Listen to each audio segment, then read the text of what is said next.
एससीटी academy पर आप सभी का स्वागत है। आज जो हम आंसर की करने वाले हैं वो करेंगे 21 दिसंबर 2021 के शिफ्ट 2 यानी पेपर 2 सीडीपी के क्वेश्चन को हम जो है यहाँ पर आंसर करेंगे।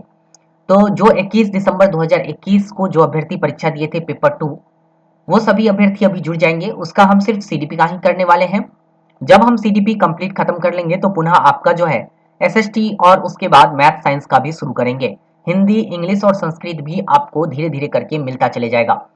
हम कितना वीडियो आपको देते रहें, हम कोशिश करते हैं कि ज़्यादा से ज़्यादा अभ्यर्थियों को लाभ पहुंचे, इसलिए हम पहले कॉमन पेपर को लेकर चलते हैं। स्पेशली पंजाबी हो या स्पेशली उर्दू हो या स्पेशली इंग्लिश हो, स्पेशली संस्कृत हो, ऐसा हम नहीं करते। पहले सारा खत्म हो जाएगा, फिर स्पेशल वाला जो भी स्टूडेंट है उसका पेपर धीरे धीरे करके, पंजाबी हो उस सर से करवाया जाएगा जो सर पंजाबी कर सकेंगे, इंग्लिश उस सर से करवाया जाएगा जो सर इंग्लिश कर सकेंगे। तो बारी बारी से हम जो है आपको एक एक करके उपलब्ध करवाएंगे। अभी जो है हम कर रहे हैं वो कर रहे हैं सीडीपी। सीडीपी यानी 21 दिसंबर 2021 को जो परीक्षा हुई थी उसके पेपर 2 को पेपर 2 करने वाले हैं। अभी हम पेपर 2 बाल विकास और शिक्षण शास्त्र हम देखेंगे। तो आते हैं हम अपने क्वेश्चन के पीडीएफ पर और करते हैं जल्दी से ही हम उसका आंसर। आ चुके हैं हम अपने पीडीएफ के ऊपर। देखिए यह जो परीक्षा हुई थी, यह परीक्षा आपको यहाँ पर लिखा हुआ है 21 12 2021 यानी 21 दिसंबर को यह परीक्षा हुई थी। तो 21 दिसंबर वाले अभ्यर्थी अभी इसके साथ जुड़ेंगे और अभी जो है हम क्वेश्चन सीडीपी का करने वाले हैं। तो पहले हम सीडीपी देखेंगे, उसके बाद हम जो है बाकी क्वेश्चन को देखेंगे। तो बढ़ते हैं हम क्वेश्चन नंबर 1 की तरफ। देखिए क्वेश्चन नंबर 1 है यहाँ पर कि कलन विधि मतलब हुआ एल्गोरिथम, यानी इसमें हम समस्या को चरण दर चरण विधि से हल करते हैं। तो एक का सही आंसर है ऑप्शन नंबर 2 और एक का सही आंसर ऑप्शन नंबर 2 किसमें है वो देखते हैं। यहाँ पर जो देखते हैं ऑप्शन, तो एक का सही आंसर ऑप्शन 2 एक ही क्वेश्चन में दिख रहा है, वो है ऑप्शन नंबर 3। तो हम सीधा ऑप्शन नंबर 3 को ही यहाँ पर टिक करेंगे। बाकी ऑप्शन को हमें पढ़ने की उतनी जरूरत भी नहीं है क्योंकि हम जल्दी जल्दी आपको क्वेश्चन का हल दे रहे हैं। चलिए बढ़ते हैं क्वेश्चन नंबर हम 2 की तरफ और देखते हैं क्वेश्चन नंबर 2। क्वेश्चन नंबर 2 है, क्या कक्षा में सहज ज्ञान चिंतन को प्रोत्साहित किया जाना चाहिए? क्या कक्षा में सहज ज्ञान चिंतन को प्रोत्साहित किया जाना चाहिए? एकदम किया जाना चाहिए, ये बात तो हाँ है। हाँ, बच्चों का सहज ज्ञान और अनुमान उनके ज्ञानात्मक चिंतन को विकसित करने में सहायता करते हैं। सही आंसर है ऑप्शन नंबर 4। बढ़ते हैं क्वेश्चन नंबर 3 की तरफ और देखते हैं क्वेश्चन नंबर 3। क्वेश्चन नंबर 3 है, to ensure assessment for learning a teacher should. Teacher को क्या करना चाहिए, यानी अधिगम के लिए, आकलन के लिए। तो इसमें सही आंसर क्या होगा? देखिए यहाँ पर कंपैरिजन करना तो गलत है, टेस्ट की बात हो रही है इस पर पेपर पेंसिल वाला, तो ये तो गलत होगी। ओनली वाला तो आंसर होता नहीं है। सही आंसर है analyse the work of each children and determine the gaps in their learning. सही आंसर है ऑप्शन नंबर 4। बढ़ते हैं क्वेश्चन नंबर 4 की तरफ और देखते हैं क्वेश्चन नंबर 4। क्वेश्चन नंबर 4 है, लॉरेंस कोहलबर्ग के अनुसार बच्चों का नैतिक चिंतन बाह्य पुरस्कार एवं दंड द्वारा नियंत्रित होता है। उस अवस्था को हम लोग करते हैं प्री कन्वेंशनल स्टेज, जिसे हिंदी में बोलते हैं पूर्व पारंपरिक। सही आंसर है ऑप्शन नंबर 1। क्वेश्चन नंबर 5 देखते हैं, लेव वाइगोस्की के अनुसार नए ज्ञान की संरचना किस क्षेत्र में होती है? इस क्षेत्र के बीच में, इस क्षेत्र के बीच में बात है। देखिए यहाँ पर क्या है, जो कि बच्चा जानना चाहता है और शिक्षक के विचार से जिसका बच्चे को ज्ञान होना चाहिए। जो कि बच्चा जानना चाहता है और उसके अभिभावकों के विचार से जिसका उसे ज्ञान होना चाहिए। जो कि बच्चा जानता है और उसमें जानने का सामर्थ्य है, यही इसका सही आंसर है। ऑप्शन नंबर कौन हो गया? ऑप्शन नंबर 3 है। जो कि बच्चा जानता है और तो उसकी पहुंच से बहुत बाहर है, ऐसा नहीं है। सही आंसर है ऑप्शन नंबर 3। बढ़ते हैं क्वेश्चन नंबर 6 की तरफ और देखते हैं क्वेश्चन नंबर 6। 5 तक तो हमने देख लिया, क्वेश्चन नंबर 6 की तरफ आते हैं और क्वेश्चन 6 देखते हैं। क्वेश्चन 6 है, what pedagogical provisions should a teacher make for a student with visual impaired. Visual impaired का मतलब होता है जो बच्चे दृष्टि बाधित वाले हैं, उसके लिए हमें कौन सा शिक्षा शास्त्र मतलब उपयोग करना सबसे ज्यादा उचित होगा एक शिक्षक के लिए। यहाँ पर प्रिंट मटेरियल देंगे तो बच्चे को तो दिखाई नहीं देता है, तो दिखेगा कैसे? तो गलत है। विजुअल डिमोन्स्ट्रेशन यहाँ पर बोल रहा है तो दिखाई तो दे नहीं रहा है, तो यहाँ पर तो होगा नहीं। Give a lots of verbal cues, देखिए यहाँ पर भी नहीं होगा क्योंकि आप यहाँ पर वर्बल क्यूज के बारे में बोल रहा है। सही आंसर है do a lot of backward work. नहीं, ये गलत है। Backward work, sorry, blackboard work होगा नहीं। सही आंसर है option number 3, give a lots of verbal cues to create opportunities to imagine. सही आंसर है ऑप्शन नंबर 3, क्योंकि यहाँ पर बच्चे को जो है बोलकर हम समझा सकते हैं, क्योंकि यहाँ पर यह बच्चा दृष्टि बाधित है। सही आंसर होगा 3 नंबर। बढ़ते हैं क्वेश्चन नंबर यहाँ पर 7 की तरफ। 7 है, बच्चों और बचपन के बारे में, ठीक है, समयकृत दावा करना कठिन है क्योंकि इनमें बहुत बहुलता और विविधता है। सही है बच्चा, ये बात जो है सही लिखा है बच्चा के केस में। बचपन एक सामाजिक सांस्कृतिक संकल्पना है। सही विकल्प को चुनना है। देखिए यहाँ पर दोनों कथन तो सही है, ठीक है, और आर जो है एक का सही व्याख्या करता भी है। सही आंसर होगा ऑप्शन नंबर कौन सा? 2।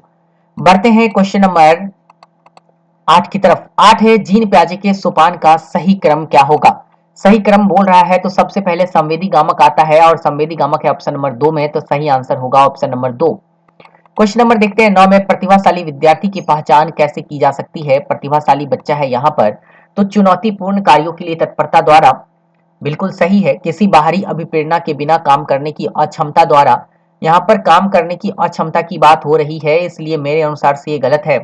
मौलिक सोच द्वारा सही है। बहुत समाधानों की क्षमता द्वारा, यह बात भी सही है। सही आंसर होगा 1, 3 और 4। बढ़ते हैं क्वेश्चन नंबर 10 की तरफ और देखते हैं क्वेश्चन नंबर 10। क्वेश्चन नंबर 10 है विभिन्न भाषाई पृष्ठभूमि से आने वाले विद्यार्थियों की कक्षा में एक शिक्षिका को क्या करना चाहिए? तो कक्षा में सम्मान की संस्कृति पैदा करना जिसमें विद्यार्थियों को अपनी भाषा और बोली के बारे में बात करने को प्रोत्साहित किया जाए। सही आंसर है ऑप्शन नंबर 4। हतोत्साहित नहीं करना है, गलत है। मानक भाषा तो गलत है और ट्यूशन लगाना तो गलत होगा ही। सही आंसर है 10 का ऑप्शन नंबर 4। क्वेश्चन नंबर 11 देखते हैं। As per the theory of Howard Gardner, Howard Gardner का थ्योरी हमें क्या सुझाता है? तो देखिए यहाँ पर सही है। Intelligence can be divided into several independent intelligence each one of the which has a unique biological basis, ठीक है। आगे देखते हैं। Intelligence can be categorised into 3 primary, ये तो गलत है, ये भी गलत है। और यहाँ पर जो है ये बात भी जेनेटिक्स जेनेरिक की बात बोली ही नहीं है हार्वर्ड गार्डनर। सही ऑप्शन नंबर 1। चलिए बढ़ते हैं क्वेश्चन नंबर 12 की तरफ। क्वेश्चन नंबर 12 है निम्न में से अध्यापक द्वारा अपनाई कौन सी तकनीक संरचनात्मक शिक्षा अधिगम प्रक्रिया में हानिकारक है? हानिकारक की बात हो रही है तो यहाँ पर हानिकारक कौन है? विविध तरीका अपनाना, यह तो आपका सही है। विद्यार्थियों के सामाजिक संदर्भ के प्रति संवेदनशील और विचारशील होना, यह भी सही है। विद्यार्थियों को कार्य सौंपते हुए उनकी अधिगम गति का ध्यान रखना, सही है। गलत आंसर चुनने के लिए बोल रहा है। अच्छा प्रदर्शन न करने वाले बच्चों को प्रेरित करने के लिए काले स्टार देना, यह बात हानिकारक है। गलत आंसर है ऑप्शन नंबर 3, इसलिए यह इसका सही उत्तर होगा। क्वेश्चन नंबर 13 है कक्षा में एक बच्चा अपने सहपाठियों से इस तरह व्यवहार करता है और जैसे उससे उसके घर पर बर्ताव किया जाता है, यह किसका उदाहरण है? यह है आपका सामाजिक संरचनावाद, जो कि ऑप्शन नंबर 2 में है। सही आंसर है ऑप्शन नंबर 2। क्योंकि समाज में रहकर ये बच्चा सीख लिया, घर भी तो एक समाज है ना, यहाँ पर बच्चा सीख लिया कि उसको जो है जैसा बर्ताव उसके साथ किया जाता है, वह बच्चा भी स्कूल में अपने सहपाठियों के साथ वैसा ही बर्ताव करता है, तो यह सामाजिक संरचनावाद का ही उदाहरण होगा। क्वेश्चन नंबर 14 देखते हैं। क्वेश्चन नंबर 14 है एक बाल केंद्रित कक्षा में क्या होना चाहिए? बाल केंद्रित कक्षा की बात हो रही है तो पहला सही है, दूसरा भी सही है। एकमात्र बात बोल रही है, ये बात 3 नंबर गलत है, तो 3 नंबर वाला तो आंसर होगा नहीं। और उसके बाद छात्रों की सक्रिय सहभागिता होगा। एक संचरित पाठ्यक्रम और योगात्मक आकलन ये नहीं लेंगे। 1, 2 और 4 वो है ऑप्शन नंबर 4 में। सही उत्तर है 14 का ऑप्शन नंबर 4। क्वेश्चन नंबर देख रहे हैं 15। क्वेश्चन नंबर 15 है अभी कथन दिया गया है यहाँ पर विविध प्रकार की सामाजिक, आर्थिक और सांस्कृतिक पृष्ठभूमि के विद्यार्थियों की कक्षा सभी विद्यार्थियों के अधिगम अनुभवों को बढ़ाती है, तो यह बात सही लिखा है। विविध प्रकार की सामाजिक, आर्थिक और सांस्कृतिक पृष्ठभूमि के विद्यार्थियों की कक्षा सभी विद्यार्थियों के अधिकात्मक अनुभवों को बढ़ाती है, यह बात एकदम सही लिखा है। समावेशन से केवल उन्हीं विद्यार्थियों को लाभ मिलता है जो दृष्टि बाधित या श्रवण बाधित है या जिन्हें विकार है, ये बात क्या है? गलत है। सही आंसर है सिर्फ एक, तो एक कथन सही है और आर क्या है? गलत है। बढ़ते हैं क्वेश्चन नंबर 16 की तरफ। क्वेश्चन नंबर 16 है जीन प्याजे according to जीन प्याजे human baby is born with some instincts and reflex terms age, तो इसको हम लोग कहते हैं जो है होगा वो होगा एस्कीमास। हमने आपको पढ़ाया भी था कि जो बच्चे की एस्कीमा होते हैं वो जन्म के समय ही निर्धारित रहता है, मतलब जन्म से ही वो बच्चा एस्कीमा लेकर ही पैदा होता है। 16 का सही आंसर है ऑप्शन नंबर 1। बढ़ते हैं क्वेश्चन नंबर हम 17 की तरफ। क्वेश्चन नंबर 17 है निम्नलिखित में से कौन सा प्याजे के सिद्धांत की आलोचना प्रस्तुत करता है? आलोचना की बात हो रही है यहाँ पर। पियाजे ने पूर्व संक्रियात्मक अवस्था में बच्चों की क्षमताओं को कमतर आंका है, ऐसा नहीं है। पियाजे ने बच्चों को ज्ञान की सक्रिय संरचना करने वाला नहीं माना था, यह भी गलत है। पियाजे की विकास की प्रक्रिया को सतत माना था, यही इसकी आलोचना है। सही आंसर है ऑप्शन नंबर कौन सा? 3। बढ़ते हैं क्वेश्चन नंबर 18 की तरफ और देखते हैं क्वेश्चन नंबर 18। विकास की दिशा और क्रम हर बच्चे के लिए समान होता है, लेकिन हर बच्चा अपनी गति से विकसित होता है। यह बाल विकास के निम्नलिखित में से किस सिद्धांत को दर्शाता है? तो यहाँ पर क्या बोल रहा है कि विकास की दिशा और क्रम हर बच्चे के लिए समान रहता है, तो इसको हम लोग कहते हैं एक रूपता का सिद्धांत। सही आंसर है 18 का ऑप्शन नंबर 2। क्वेश्चन नंबर 19 देखते हैं। क्वेश्चन नंबर 19 है, how can a teacher promote gender stereotype flexibility in her classroom? Classroom में जो है जेंडर स्टीरियोटाइप मतलब होता है लैंगिक पक्षपात को कम करना है। फ्लेक्सिबिलिटी लिखा हुआ है, कम करना है, तो सही आंसर होगा by presenting role model of people in the non stereotypical sex role. सही आंसर होगा 19 का ऑप्शन नंबर 4। बढ़ते हैं क्वेश्चन नंबर 20 की तरफ। 20 है, विद्यार्थी जिन्हें अधिगम विकार है के सीखने के लिए निम्न में से कौन सी कक्षा संस्कृति उपयुक्त नहीं है? तो यहाँ पर देखिए त्रुटियों और गलतियों के लिए असहनशीलता रखना, देखिए यही इसका गलत आंसर है। असहनशीलता बोल रहा है, सहनशीलता रहनी चाहिए, मतलब बच्चे त्रुटियां और गलतियां करते हैं तो हमें सहन करने की क्षमता होनी चाहिए, असहनशील नहीं होनी चाहिए। सख्त पाठचर्या का पालन करना, यह बात तो गलत है। यहाँ पर क्वेश्चन में कह रहा कौन सा संस्कृति उपयुक्त है, तो यहाँ पर असहनशीलता यह चीज गलत लिखा हुआ, हमको यहाँ पर पॉजिटिव आंसर चुनना है। तो सख्त पाठचर्या भी गलत है, मानकीकृत आकलन निश्चित करना भी गलत है। पूछ रहा कौन सा उपयुक्त है, उपयुक्त होगा ऑप्शन नंबर 4 विविध शिक्षा शास्त्रीय पद्धति अपनाना।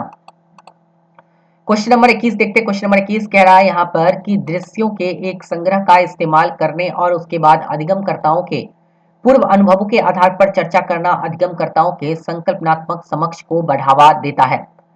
दृश्य के एक संग्रह का इस्तेमाल करने और उसके बाद अधिगमकर्ताओं के पूर्व अनुभवों के आधार पर चर्चा करना अधिगमकर्ताओं के संकल्पनात्मक समक्ष को बढ़ावा देगा। सही है।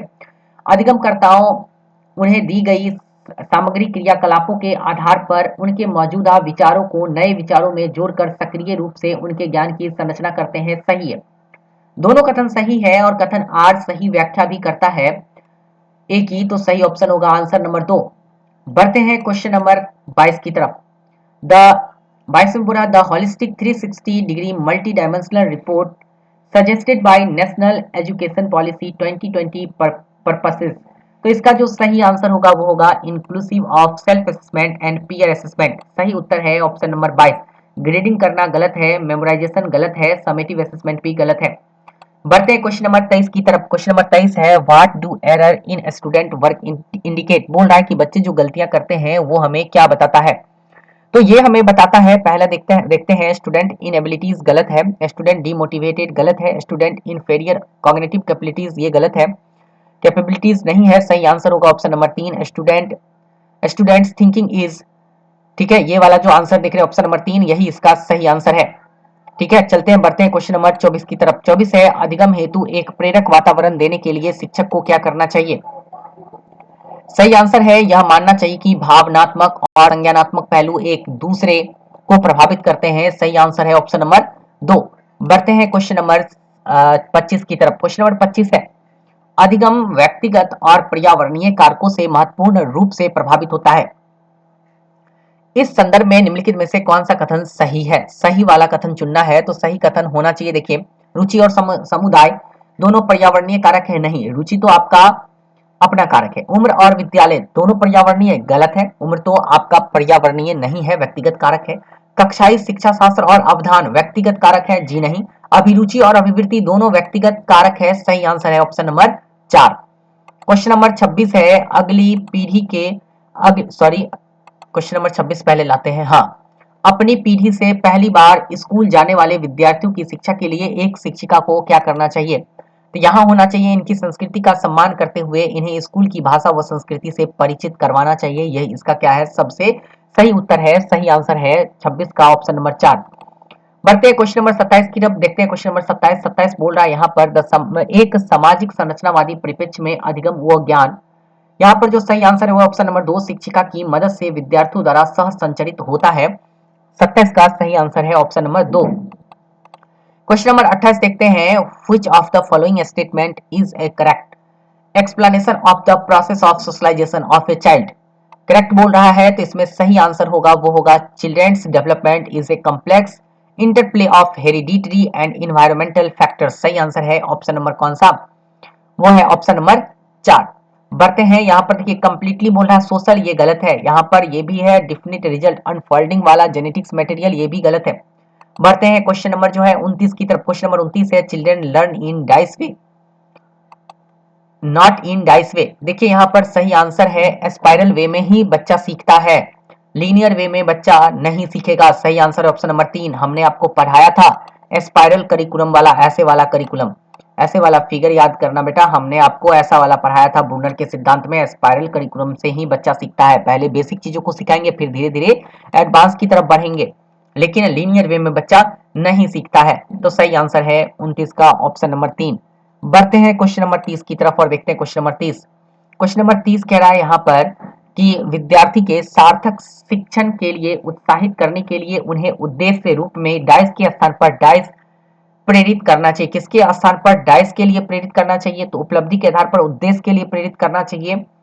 ये ज्यादा सही आंसर है और हमारे अनुसार से जो सही उत्तर है वो है ऑप्शन नंबर 1। तो 30 का सही आंसर है ऑप्शन नंबर 1। तो इस तरह से हमने सीडीपी का जो है 30 क्वेश्चन कर लिया। आगे मैथ साइंस का क्वेश्चन है, मैथ साइंस हम इसके बाद करेंगे बारी बारी से, पहले हम सीडीपी को खत्म कर लेंगे। तो हम इस वीडियो को यहीं पर खत्म करते हैं।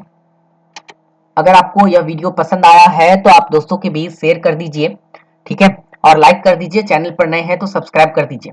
फिर मिलते हैं आप सभी को अगले वीडियो में, तब तक के लिए आप सभी को बहुत बहुत धन्यवाद।